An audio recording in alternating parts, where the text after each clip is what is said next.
आप देखते हैं इस मूवमेंट में आपका भी पार्टिसिपेशन? बिल्कुल सर, ये मुझे लगता है हर ज़मीन वाले बंदे का नहीं, हर ज़मीर वाले बंदे का। ये जो लड़ाई है अब ज़मींदार की नहीं है, ये ज़मीरदार की है, जो जगीरदार के हाथ से पिसना नहीं चाहता, लुटना नहीं चाहता। जो व्यवस्था चल रही थी उस व्यवस्था को उखाड़ने की, उस व्यवस्था को तहस नहस करने की कोशिश की जा रही है। सर आप मेरे सामने खड़े हो, छोटी सी बात आपको बताऊंगा सर। मेरे पास एक आपसे 3 नंबर छोटी जैकेट है जो आप पहनते हैं, मैं आपको दे रहा हूँ, आप क्यों लोगे सर?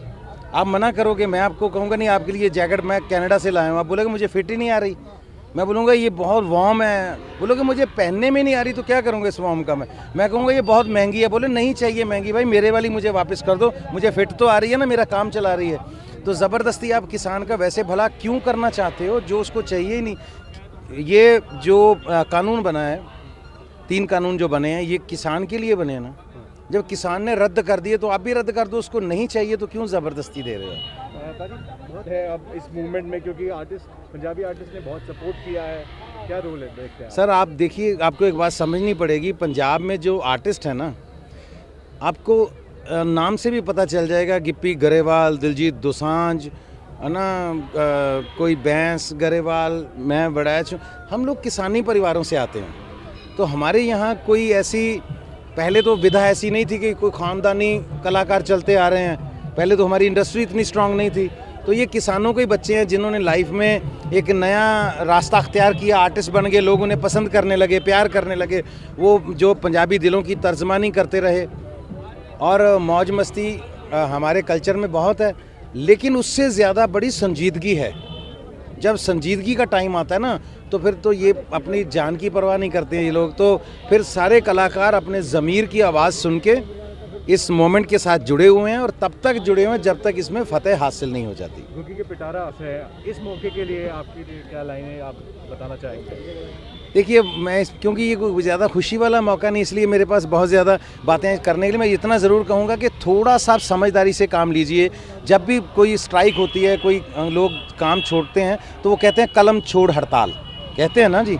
वो कहते हैं जी हम आज फैक्ट्री बंद है या इतने दिनों के लिए बंद रहेगी, सब चलता रहता है। जिस दिन किसान ने बोल दिया ना हल छोड़ हड़ताल, जिसने हल छोड़ दिया, तो भाई साहब कोविड में ना आपने 6-7 महीने घर बैठ के कपड़े नहीं खरीदे, शूज़ नहीं खरीदे, कोई शैम्पू ऑयल साबुन नहीं खरीदे होंगे, बिना साबुन के भी नहा लिए होंगे लोग।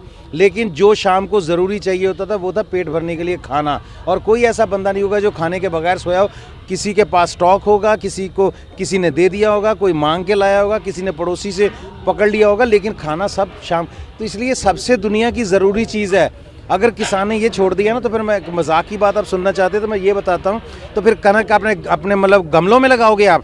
घर में छोटे छोटे पॉट पड़े होंगे, भाई इसमें हमने मक्की लगाई है, इसमें 2 छलियाँ होगी इस साल हमारे, भाई इसमें हमने दालें लगाई हैं, भाई 2 कौली दाल निकलेगी, 2 कटोरी दाल निकलेगी। तो ये मतलब किस बर्तनों में लगाओगे दाल? बर्तनों में बनती है, बर्तनों में उगती नहीं है।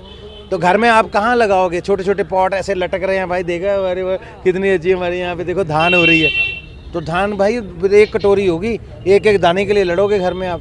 तो भाई ऐसे नहीं होता है। किसान को समझो, वो बेचारा पसीने से लथपथ घर में बैठा रहता था, खेतों में जाता था, घर जाता था। अब आपने ला के उसको सड़कों पे खड़ा कर दिया, तो अब आप सोचते हो कि ऐसे ही आपकी बात मान के वो घर चला जाएगा। तो आज का नारा जो है किसान का, बार बार डिस्कशन के लिए मत बुलाओ। वो कहते हैं कि बातचीत हो लेकिन इस बात पे कि यस और नो। तो यस और नो पे टिकी हूँ मैं। ये कर देंगे, वो कर देंगे, वो बात किसान को समझ में नहीं आ रही। उसको ये कानून अगर रद्द करवाने तो क्या, किसान इस बात पे टिका हुआ है कि ये रद्द करवा के जाएंगे।